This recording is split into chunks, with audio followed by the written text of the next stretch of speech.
हमारा next topic है, सब टॉपिक एसपीसी के साथ रिलेशनशिप लीन प्रोसेसेस का या लीन प्रोडक्शन का और जस्ट इन टाइम प्रोडक्शन का। तो पहले देखते हैं कि ये होता क्या है लीन और जस्ट इन टाइम।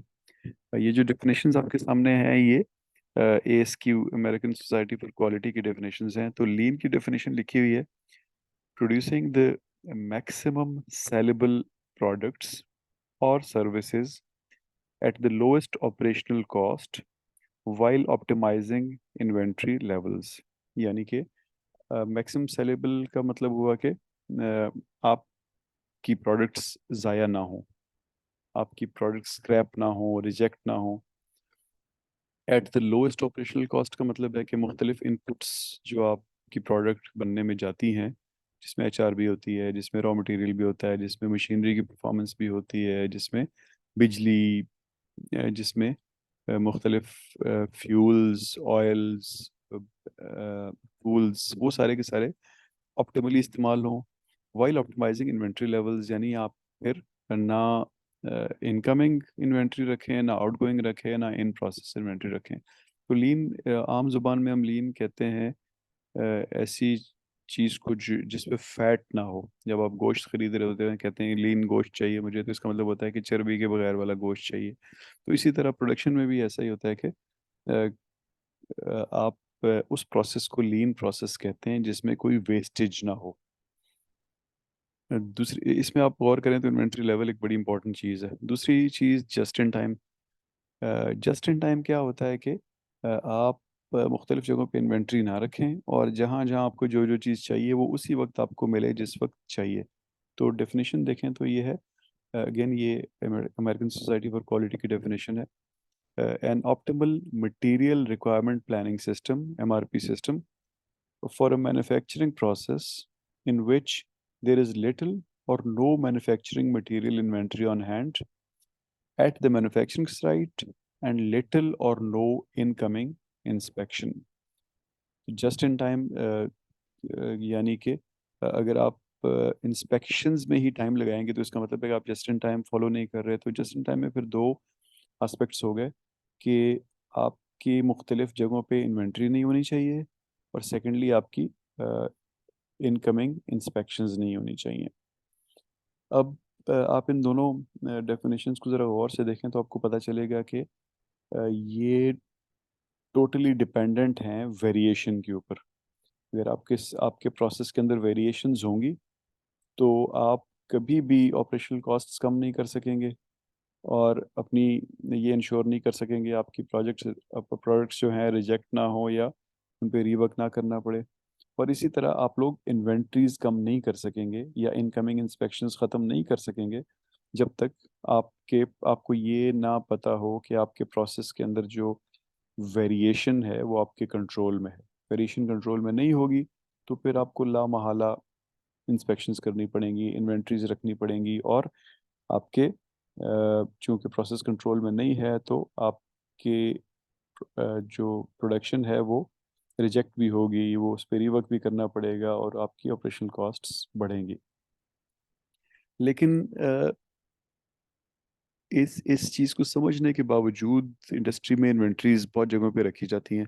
तो ये अगर हम ये समझ लें कि इन्वेंट्रीज की रिक्वायरमेंट क्यों होती है तो फिर हमें ये भी समझ आ जाएगा कि लीन और जस्ट इन टाइम तक हम कैसे पहुंच सकते हैं और इवेंचुअली फिर हम एसपीसी इस्तेमाल करते हुए अपनी मुख्तलिफ कॉस्ट्स कैसे कम कर सकते हैं जिससे प्रॉफिट्स बढ़ें।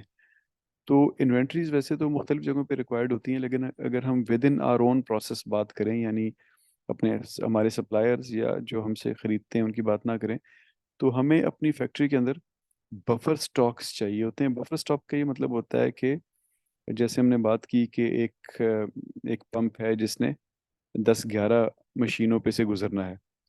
तो अगर एक मशीन पे हमारा कंट्रोल नहीं है, इसका मतलब है कि उसके पीछे लाइन लगनी शुरू हो जाएगी। अगर उसमें एरर आ गया, लाइन लग अ, इसके पीछे लाइन लगनी हो शुरू हो जाएगी और इसके बाद वाली मशीन के पास काम करने के लिए कुछ काम नहीं होगा। तो फिर ऐसे केसेस में जहाँ पे आप एसपीसी इस्तेमाल नहीं करते और आपका कंट्रोल नहीं होता वेरिएशंस की वजह से, वहाँ पे आप बफर स्टॉक रखते हैं हर मशीन के पीछे थोड़ा थोड़ा, ताकि अगर पीछे से माल आना बंद हो भी जाए तो वो मशीन अपना काम करती रहे। तो बेसिकली होता क्या है कि हर मशीन अपना काम करके कुछ चीज़ें साइड पे छोड़ देती है, यानी अपनी फिनिश प्रोडक्ट साइड पे छोड़ देती है। और अगली मशीन वाला जो है वो फिर जब जब उसके पास स्पेस बनती है वो यहाँ से आके उठाता है और वहाँ रख देता है। यानी आप ऑटोमेशन भी इस्तेमाल नहीं कर सकते। तो आइडिया ये होता है कि प्रोसेसेस को डीकपल किया जाए, ताकि एक प्रोसेस की वेरिएशन जो है वो सारे के सारे प्रोसेस में ट्रेवल ना हो। इसी तरह आपको सेफ्टी स्टॉक्स चाहिए होते हैं। सेफ्टी स्टॉक्स क्यों चाहिए होते हैं? वो बेसिकली आप आपके जो फोरकास्ट्स में एरर किए होते हैं आपने, या आपकी डिमांड में वेरिएशन आई होती है, यानी फोरकास्ट का एरर का मतलब है कि आपने प्लान ये किया था कि आज 2 बजे सो एंड सो मशीन पे ये वाले वर्कर्स आएंगे और उस वक्त इनसे पीछे वाली मशीन इनको 15 पीस दे देगी। लेकिन अगर पिछली वाली मशीन आपके कंट्रोल में नहीं है, इसका मतलब आपकी ये फोरकास्ट गलत है। जब फोरकास्ट गलत है तो इसका मतलब है कि फिर वो जो आपने लोग रेडी किए हुए हैं या मशीन रेडी की हुई है वो आपके लॉसेस हो गए। इसी तरह मुख्तलिफ आपके हर प्रोसेस जो है वो उसका इंटरनल कस्टमर भी होता है, और उसके बाद वो किसी का इंटरनल कस्टमर होता है।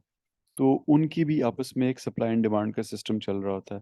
तो अगर आपका कंट्रोल नहीं होगा, वेरिएशंस होंगी, तो उनकी भी जो डिमांड है उसकी वेरिएशन आपके ओवरऑल सिस्टम की इफेक्टिवनेस को डिसरप्ट कर देगी। तो इस चीज़ से बचने के लिए, इन दोनों चीज़ों से बचने के लिए, यानी फोरकास्ट एरर्स और इंटरनल डिमांड्स की वेरिएशन से बचने के लिए, आप फिर सेफ्टी स्टॉक रखते हैं। यानी अगर पर्टिकुलर मशीन पे कुछ चीज़ें एक्सपेक्टेड थी वो नहीं आई, तो सेफ्टी स्टॉक से निकाल के उसको दे देते हैं ताकि वहाँ पे लॉस ना हो। तो आप देखें कि सारे का सारा प्रोसेस फिर अगेन बहुत इनफेक्टिव हो जाता है, और आपको मुख्तलिफ जगहों पे इन्वेंट्रीज रखनी पड़ती हैं, मुख्तलिफ जगहों पे एक्स्ट्रा काम करना पड़ता है, मुख्तलिफ जगहों पे मैनेजमेंट इश्यूज होते हैं, आपको ज़्यादा मीटिंग्स करनी पड़ती हैं, ज़्यादा वर्कर्स की शिफ्टिंग, मशीन्स के टूल्स की शिफ्टिंग, मशीन्स के पीछे स्टॉक करने के लिए आपको पैलेट्स चाहिए, जगह ख़त्म हो गई है, अब यहाँ पे बफर स्टॉक रखना है। तो आपको प्रोडक्शन की जो फ्लोर है वो भी बड़ा चाहिए होगा, फिर कि जगह जगह पे आपको बफर स्टॉक्स और सेफ्टी स्टॉक्स रखने होंगे। तो इवेंचुअली इन इन सब से आप यू कैन इमेजिन कि कितनी ज़्यादा आपकी कॉस्ट बढ़ जाती है प्रोड्यूस करने की, कंपेयर टू समबडी जो कि एसपीसी इस्तेमाल कर रहा है और उसको ये सब सेफ्टी स्टॉक्स और बफर स्टॉक्स नहीं चाहिए। तो ऑब्वियसली फिर वो आपको लीड करेगा, आपकी मार्केट वो ले लेगा, और आप लोग प्रॉफिट्स और वगैरह नहीं जनरेट कर सकेंगे, और eventually you will go out of business. तो लीन और जस्ट इन टाइम फिलोसफीज को इस्तेमाल करने के लिए, इम्प्लीमेंट करने के लिए, आपको एसपीसी की एसेंशियली ज़रूरत होती है। आप वरना ना आप रिवर्क्स और स्क्रैप से बच सकेंगे, ना आप मुख्तलिफ जगहों पे इन्वेंट्री रखने से बच सकेंगे, और अगर आप रखेंगे तो आप मुख्तलिफ लॉसेस में जाएंगे, और बिजनेस जो है it can actually go out of business.